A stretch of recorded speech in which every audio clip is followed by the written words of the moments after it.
میں آپ کو یوں بتا دوں کہ انسان صرف ایک جسم اور صورت کا نام نہیں ہے، انسان اچھی عادتیں اور اچھے اخلاق کا پیکر ہو تو وہ انسان کہلایا جاتا ہے۔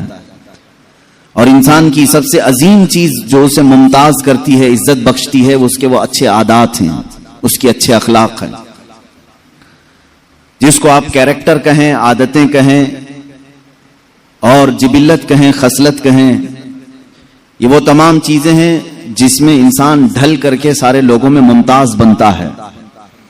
اسی لیے قرآن نے بھی افضلیت کا جو معیار رکھا ہے وہ نہ رنگ پہ رکھا، نہ نسل پہ رکھا، اور نہ مال پہ، نہ جائیداد پہ۔ قرآن عظیم نے کہیں پر افضل ہونے کا جو معیار رکھا ہے وہ یوں نہیں کہا کہ تم میں جو سب سے گورا ہے وہ سب سے عزت والا ہے۔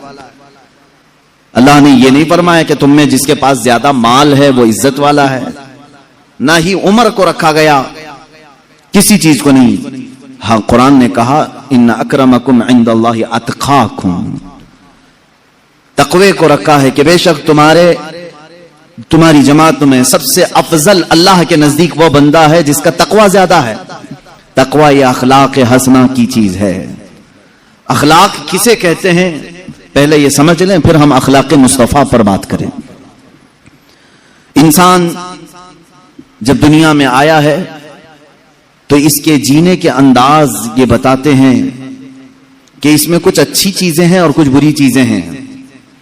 مثال کے طور پر اگر وہ مسکراتا ہے تو اچھا لگتا ہے، وہی اگر کسی پر تماچے لگاتا ہے تو برا لگتا ہے۔ انسان کی آنکھیں ہی دو طرح کی نظر آتی ہیں، دیکھنے میں آپ خود محسوس کر لیں گے کسی کے ساتھ۔ اگر وہ پھیلی ہوئی آنکھوں سے تمہیں دیکھے تو لگتا ہے کہ اس کے اندر رحم کا دریا زیادہ ہے، اور وہی وہ گھور کر کے دیکھنے لگے تو ایسا لگتا ہے کہ اکڑ مزاج کا آدمی ہے۔ یہی ہے اخلاق جو انسان کے مزاج کو بدل دیتے ہیں۔ گفتگو کرنے کا انداز یہ اخلاق میں سے آتا ہے۔ بات کرو کسی کے سامنے بیٹھ کر 5 منٹ، پتہ چلے گا اگر نرم گفتگو کرتا ہے تو اس کی طبیعت معلوم پڑ جاتی ہے، سخت گفتگو کرتا ہے اسی وقت آپ کترانے لگتے ہیں اور محفل سے اٹھنے کی کوشش کرتے ہیں۔ انسان کی گفتگو بھی اس کے اخلاق میں سے ہے، اس کا دیکھنا بھی اس کے اخلاق میں سے ہے، اس کا مسکرانا بھی اس کے اخلاق میں سے ہے۔ اسی لیے میرے آقا صلی اللہ تعالی علیہ وسلم کی بارگاہ میں ایک صحابی آئے اور انہوں نے پوچھا، یا رسول اللہ صلی اللہ تعالی علیہ وسلم، اللہ نے انسان کو جو نعمتیں دی ہیں الگ الگ نعمتوں سے نوازا ہے، اس لیے کہ سب سے زیادہ نعمتیں انسان کو ملی ہیں۔ تو حضور صلی اللہ تعالی علیہ وسلم سے اس صحابی نے پوچھا، آقا انسان کو ملی ہوئی نعمتوں میں سب سے بڑی نعمت کیا ہے؟ سب سے بڑی نعمت کیا ہے؟ حضور پاک صلی اللہ تعالی علیہ وسلم نے فرمایا، نیک اخلاق اسے ملے ہوں تو یہ اللہ کی سب سے بڑی نعمت ہے، سب سے حسین نعمت ہے اس کے پاس۔ اسی لیے لقمان حکیم سے بھی پوچھا گیا، دنیا کے اس حکیم کا تذکرہ کر رہا ہوں جس کو قرآن نے بھی بیان کیا ہے۔ وہ نبی نہیں تھے لیکن ان کی باتیں اتنی حکمت سے بھری ہوئی ہوتی تھیں کہ لقمان نے اپنے بیٹے کو جو نصیحت کی، قرآن نے اس کو ایک سورہ میں بیان کیا ہے۔ قرآن پاک میں پورا سورہ لقمان آیا ہے۔ حضرت لقمان کے متعلق مشہور ہے کہ وہ ہر بیماری کا علاج بھی جانتے تھے اور حکمتوں سے بھری باتیں کرتے تھے۔ تو لقمان حکیم سے کسی نے پوچھا کہ نیکی آسان اگر ہے، سب سے آسان اور سب سے اچھی، تو وہ کون سی ہے؟ آپ نے کہا انسان 2 چیزوں کو اپنا لے، ہر نیکی اس کے لیے آسان ہے، ہر نیکی اس کے لیے آسان ہے۔ کہا 2 چیزیں؟ کہا ہاں 2 چیزیں وہ اپنا لے۔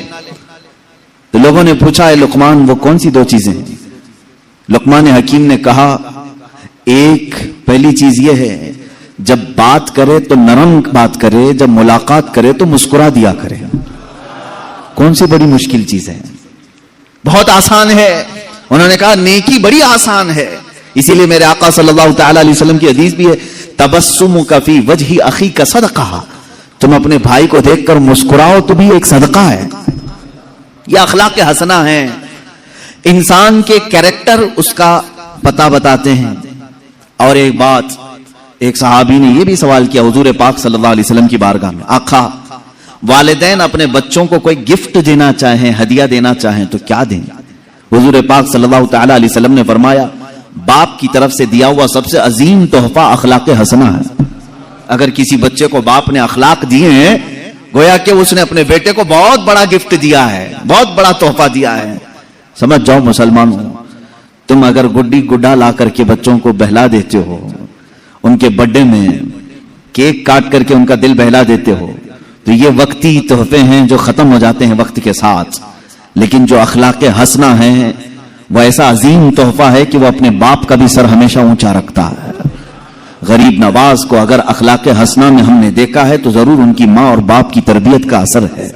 غوث اعظم عبد القادر جیلانی رضی اللہ تعالیٰ عنہ کے اخلاق حسنہ کو اگر آج تاریخ میں بیان کیا جاتا ہے تو یقیناً ان کی ماں کا اس میں بڑا کردار ہے. ماں باپ کی طرف سے دیا ہوا تحفہ, سب سے بڑا تحفہ کیا ہے؟ اخلاق حسنہ, نیک عادتیں, اچھے اخلاق. یہ تو ہم چھوڑ ہی چکے ہیں, اپنے بچوں کو پیدا کرنے کے بعد محلے کے حوالے کر دیا. بچے کب بڑے ہو گئے ماں باپ کو پتہ ہی نہیں چلا, اس لیے کہ کھیلتے کودتے وہیں بڑے ہو گئے. میرے عزیزو یاد رکھو, ایک وقت ہوتا ہے یہ اخلاق کا تحفہ دینے کا. بڑے ہونے کے بعد پھر تم انہیں ان اخلاق میں نہیں ڈھال سکو گے. جب پرورش کے ان کے ایام ہوتے ہیں بچپنے کے, اس وقت تم حسین اخلاق کا انہیں پیکر بناؤ. اس سے ایک بات اور بھی ہے, بڑے بزرگ ہیں حضرت جنید بغدادی رضی اللہ تعالیٰ, آپ سے پوچھا گیا انسان کا خاندان اعلیٰ ہے, اشرف ہے, کیسے پتا چلے؟ فرمایا اس کے اخلاق دیکھو, اس کے خاندان کا پتا چلے گا. کتنی بڑی بات ہے. اس کے اخلاق و کردار اس کے نسب کا پتا دیتے ہیں, اس کے اشرف اور اعلیٰ ہونے کا پتا دیتے ہیں. ایک بات یاد رکھیں, جو اعلیٰ قسم کے لوگ ہوتے ہیں اعلیٰ خاندان سے, ان کے اخلاق بھی اعلیٰ ہونی چاہیے.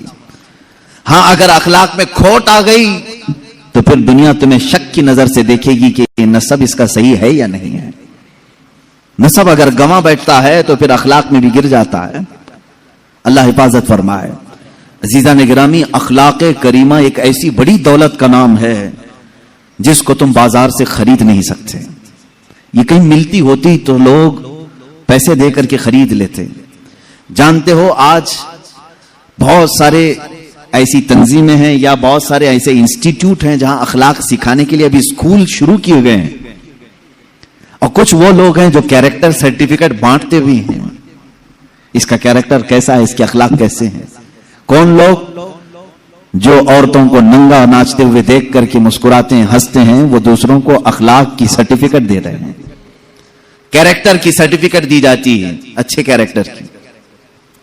عزیزان گرامی, آج ڈیولپمنٹ کے نام سے, مینجمنٹ کے نام سے, اور اچھے اخلاق جس کو کہتے ہیں پرسنالٹی ڈیولپمنٹ, آداب سکھائے جا رہے ہیں کہ تمہیں بیٹھنا ہے تو کیسے بیٹھنا ہوگا. میں ایک بڑے شہر میں اسی طرح کے ایک انسٹیٹیوٹ میں گیا تھا جہاں ایک ماہر ٹیچر, ایک ماہر پروفیسر وہ اسٹوڈنٹس کو تعلیم دے رہے تھے کہ بڑے لوگوں کے اخلاق کیسے ہوتے ہیں, آداب کیسے ہوتے ہیں. جب کسی کو وش کرو تو کیسے کرو, ہینڈ شیک کرنے کے طریقے کیا ہیں, تم اگر کسی کے محفل میں بیٹھو تو کیسے بیٹھو. اللہ کی قسم میں بتاؤں, میں سنتا رہا اور ان کو دیکھتا رہا, اور پھر اگر میں نے سیرت مصطفیٰ کو کھولا تو ایک ایک چیز اخلاق حسنہ میں مصطفیٰ کے پائی جاتی ہے. اللہ کے نبی صلی اللہ تعالی علیہ وسلم نے بہت پہلے یہ اخلاق اس مکہ کی وادی میں کر کے دکھائے جہاں اخلاق نام کی چیز ہی نہیں تھی. مکہ مکرمہ میں اخلاق کا پیکر بن کر کے دکھانا سب کے بس کی بات نہیں. جہاں لوگ اپنی ماں اور اپنی بہنوں کو بازار میں بیچنے کے لیے لاتے ہوں, وہاں عورتوں کی عزت کی بات کرنا ایک بہت الگ قسم کی بات ہے. جہاں لوگ مال لوٹ کر کے رات بھر محفلیں قائم کرتے ہوں, قافلہ لٹ جاتا تو رات کو شمع روشن ہوتی, رات بھر کھاتے پکاتے تھے. ایسے عالم میں اگر چوری کے خلاف بات کرنا, آپ جانتے ہیں کہ یہ اخلاق کا کس قدر اعلیٰ درجہ ہے. اللہ کے حبیب صلی اللہ تعالی علیہ وسلم نے اس مکہ کی وادی میں 40 سال اپنے اخلاق کا ایسا سکہ بٹھایا کہ دشمن ہوں, کفار ہوں, مشرکین ہوں, سب ایک ہی نام سے آپ کو یاد کرتے تھے, ہادہ امین ہادہ صادق, یہ امین ہے اور یہ صادق ہے. یعنی جنہوں نے قتل کا منصوبہ بنایا حضور کا, ان سے بھی اگر جا کر پوچھتے تو وہ کہتے نہیں, ان کے امین ہونے میں اور صادق ہونے میں کوئی شک نہیں کہتے تھے. پوری کتابیں اٹھا کر کے دیکھ لیں, مکہ کے کافروں نے حضور صلی اللہ تعالی علیہ وسلم کو گالیاں دی ہیں, بہت گالیاں دی. کیا کیا کہا ہے وہ بتاؤں؟ جادوگر کہا، مجنو کہا، مرگی والا کہا، معاذ اللہ شاعر کہا، لیکن پورے مکہ کے کافروں کی باتوں کو کھنگال کر کے نکالو، کہیں کسی چھوٹے کافر نے یا بڑے کافر نے میرے آقا کے اخلاق پر ایک بات بھی نہیں کہی، ایک بات بھی نہیں۔ گالی دینے والا تو ذات کو بھی گالی دیتا ہے، کیریکٹر کو بھی گالی دیتا ہے، لیکن مکہ والوں نے ایسی گالی حضور کو کبھی نہیں تھی۔ ہاں وہ جھوٹی باتیں تھے جو کرتے تھے، جادوگر کہنا، شاعر کہنا، مجنو کہنا، لیکن کبھی حضور پاک صلی اللہ تعالی علیہ وسلم کو انہوں نے جھوٹا نہیں کہا، اس لیے کہ جھوٹ اخلاق ذمیمہ ہے، گرے ہوئے اخلاق میں سے۔ انسان کہاں گر جاتا ہے؟ جہاں اس کی عادتوں میں جھوٹ داخل ہو گیا۔ کبھی رسول کریم صلی اللہ تعالی علیہ وسلم کو مکہ والوں نے لالچ کی تہمت نہیں لگائی، اس لیے کہ انسان رذالت زلالت کے عمیق گہرے کھائی میں گر جاتا ہے جب وہ لالچی بنتا ہے۔ حضور پاک صلی اللہ تعالی علیہ وسلم کو ہوس یا نفسانی خواہش کے تعلق سے کبھی انہوں نے الزام نہیں لگایا، نہ تہمت لگائی، کبھی اس طرح کے جملے نہیں کہے۔ دشمنوں کی بات کر رہا ہوں میں، اس لیے کہ ہوس اور نفسانی خواہشات انسان کو حیوان بنا دیتی ہیں۔ اللہ کے حبیب صلی اللہ تعالی علیہ وسلم اس دنیا میں تشریف لائے سب سے اعلیٰ اخلاق لے کر کے آئے۔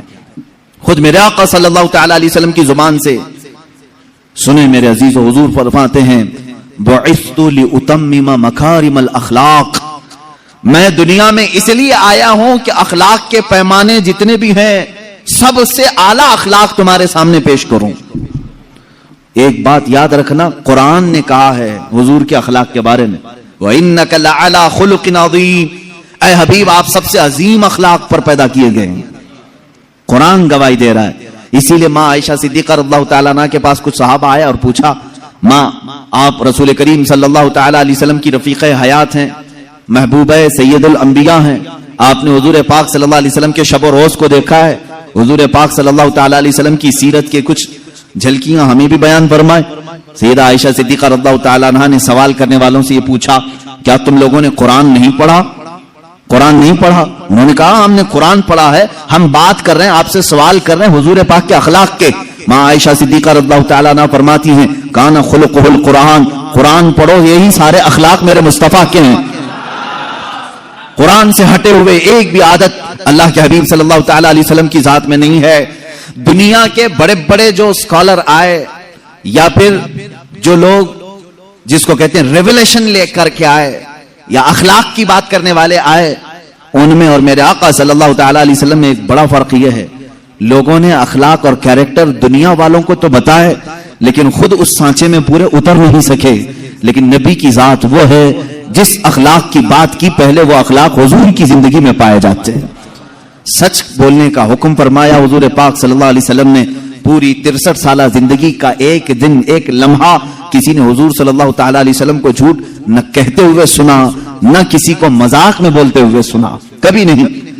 حضور پاک صلی اللہ تعالیٰ علیہ وسلم کی بات تو بہت دور کی ہے میرے عزیزوں، جنہوں نے حضور کی حدیثیں بیان کی ہیں ان کی زندگی جھوٹ سے محفوظ ہے، ان کی زندگی جھوٹ سے محفوظ ہے۔ حضرت سیدنا امام بخاری رضی اللہ تعالیٰ جو بخاری شریف حضور کی حدیثیں جمع کیے ہیں، جھوٹ سے اتنا احتراز کرتے تھے، اتنا کہ اگر کسی محدث کے بارے میں ان کو معلوم ہو جاتا کہ زندگی میں کبھی انہوں نے مذاق میں بھی جھوٹ کہا ہے تو ان کے پاس وہ حدیث سننے کے لیے بھی نہیں جاتے، امام بخاری رضی اللہ تعالیٰ نہیں جاتے۔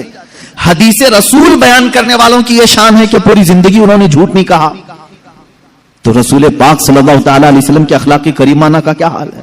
امام بخاری رحمۃ اللہ تعالیٰ علیہ جو حدیثیں جمع کیے ہیں بخاری شریف میں، کتنا احتیاط، کتنا احتیاط، اللہ کی پناہ۔ ایک بڑے محدث کے بارے میں آپ کو پتا چلا کہ ان کے پاس حضور صلی اللہ تعالیٰ علیہ وسلم کی حدیثیں ہیں، امام بخاری ان کے پاس گئے کہ ان کی زبان سے سنوں اور اپنی کتاب میں حدیث لکھوں۔ جب گئے تو وہ جو بڑے شیخ تھے، محدث تھے، ان کا نام مشہور تھا، بہت حدیثیں ان کو یاد ہیں۔ امام بخاری ان کے پاس گئے تو دیکھا ان کا گھوڑا جو ہے بدک گیا تھا، سرکش ہو گیا تھا، ہاتھ میں نہیں آ رہا تھا، اور وہ اپنے گھوڑے کو قابو میں کرنے کے لیے بہت کوششیں کر رہے تھے، گھوڑا جو ہے ہاتھ میں نہیں آ رہا تھا۔ انہوں نے اپنا دامن یوں اٹھایا جیسے دامن کے اندر چارہ ہو، چارہ دکھا کر کے اپنا دامن یوں کر کے گھوڑے کو بلانے لگے، آ آ کہہ کے۔ گھوڑا قریب آتا گیا، قریب آتا گیا، چارے کی آس میں وہ گھوڑا قریب آیا. جب وہ قریب آیا تو آپ نے دامن چھوڑ دیا, گھوڑے کی ناتی پکڑ لی, رسی پکڑ لی. امام بخاری رحمۃ اللہ تعالی علیہ وہیں سے واپس ہونے لگے. کہا کہ میں ان سے حدیث نہیں سنوں گا. اس محدث نے روکا کہ آپ آئے تھے حدیث سننے کے لیے, کیوں جا رہے؟ کہا جو اپنے گھوڑے کو جھوٹ بول سکتا ہے مجھے حدیث رسول بھی جھوٹ بول سکتا ہے, میں اس سے حدیث نہیں سنتا. میرے عزیزو, جھوٹ سے احتراز محدثین کی زندگی میں ہے. امام الانبیاء کے اخلاق تو بہت اعلیٰ ہے, اور جھوٹ سے احتراز کرنا اتنا اہم ہے میرے عزیزو, اتنی ضروری بات. ایک بات یاد رکھیں, جو جھوٹا نہیں ہوتا وہ بہت سکون سے سوتا ہے, اور جھوٹ بولنے والے کا سکون غارت رہتا ہے, ہمیشہ بے اطمینان رہتا ہے.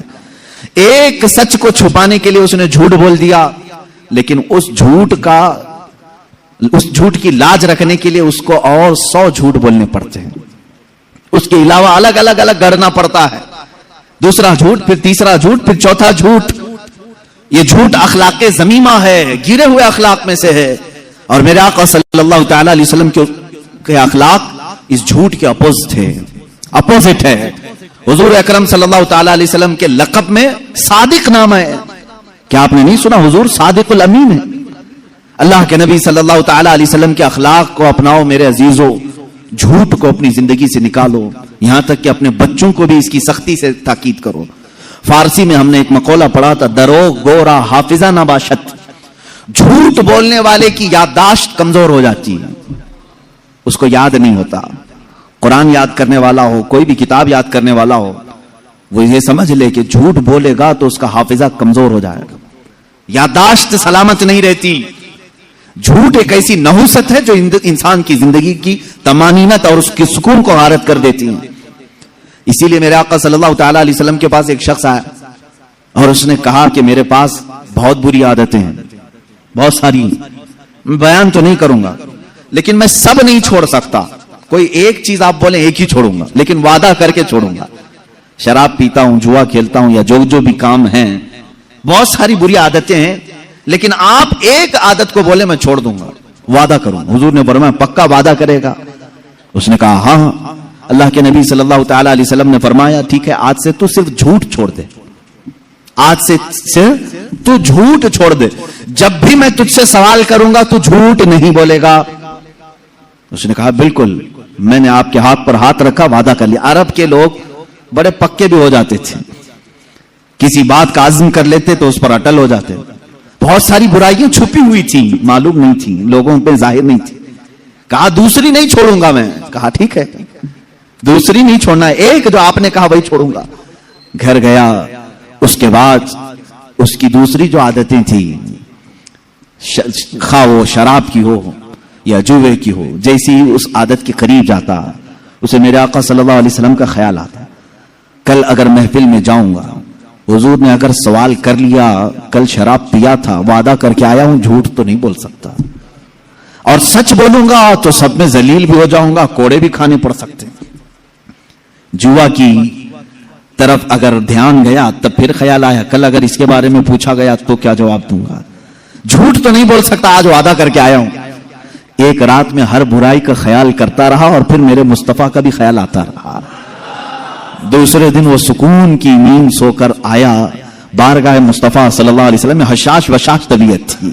جو جھوٹ نہیں بولتا وہ بہت سکون سے رہتا ہے, اس کی طبیعت میں گھبراہٹ نہیں ہوتی. حضور پاک صلی اللہ تعالی علیہ وسلم کی محفل میں آیا اور جو اس نے سوچا تھا وہی سوالات حضور نے کیا بھی. کہا کل ایسا تو نہیں کہ تو نے شراب پیا؟ کہا یا رسول اللہ ہرگز نہیں پیا. جوا کھیلا تھا؟ کہا ہرگز نہیں کھیلا. جتنی برائیوں کا حضور نے پوچھا بالکل نڈر ہو کر کے سچ بات کہا اور کہا اے میرے مولا تو نے ایسا رسول بھیجا, ایک برائی کو مجھ سے چھڑایا, اس کی صدقے میں اللہ پوری برائیاں ختم ہو گئی. یہ زندگی کا معیار یاد رکھو. جھوٹ ام الخبائث ہے, برائیوں کی ماں ہے. یہاں سے بہت ساری برائیاں تمہارے اندر جڑ پکڑتی ہیں. جھوٹا آدمی منافق ہوتا ہے, نفاق اس کے دل میں آنے لگتا ہے. اسی لیے کہ میرے آقا صلی اللہ تعالی علیہ وسلم سے پوچھا گیا تھا منافق کی علامت کیا ہے, اس میں پہلی علامت حضور نے فرمایا بات کرے گا تو جھوٹ بولے گا. یہاں آج لوگوں کی عادت سی پڑ گئی ہے اور قسمیں کھاتے ہیں اس پر, جھوٹ پر پھر قسم بھی کھاتے ہیں, ماں کی قسم, باپ کی قسم, خدا کی قسم, معاذ اللہ. میرے عزیزو تم یہ سوچتے ہوں گے کہ زبان سے نکلا ہے کیا ہونا کیا ہے. یاد رکھو اللہ کے حبیب صلی اللہ تعالی علیہ وسلم نے فرمایا قیامت کے دن بہت سارے وہ لوگ ہوں گے جن کو صرف یہ زبان کا ٹکڑا دوزخ میں لے جا رہا ہوگا، یہ گوشت کا ٹکڑا دوزخ میں لے جا رہا ہوگا، اس لیے کہ جھوٹ بولتے تھے۔ اور یہاں تک کہ ایک حدیث ہے، اللہ کے حبیب صلی اللہ تعالی علیہ وسلم فرماتے ہیں انسان پہلے جھوٹ بولتا ہے، پھر دوسرا بولتا ہے، پھر تیسرا جھوٹ بولتا ہے، اتنا بولتا ہے کہ اللہ کے ہاں اسے کذوب لکھ دیا جاتا ہے، یعنی جھوٹا لکھ دیا جاتا ہے۔ اور ایک بندہ ہے جو سچ بولتا ہے اور سچ پر قائم رہتا ہے، ڈٹا رہتا ہے، اللہ کے ہاں وہ ہمیشہ کے لیے سچا لکھ دیا جاتا ہے۔